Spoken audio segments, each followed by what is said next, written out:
Behind me is the Sanford Dam that is one of the 4 dams that failed back in May due to excessive rainfall. After 5 months of requesting help from the federal government, the Sanford community can finally start cleanup.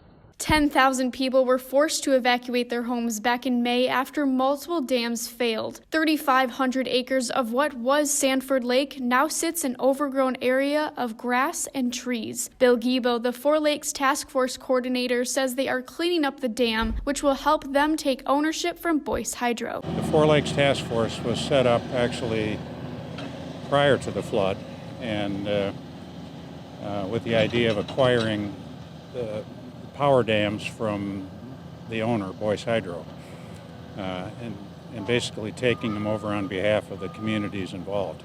Bill also says the entire community is coming out to help. Now, we also have volunteers working on site. Dolores Porty, the Sanford Village president, says hundreds of structures were damaged from the flooding. Probably 30 have either washed away or been torn down because they were severely damaged.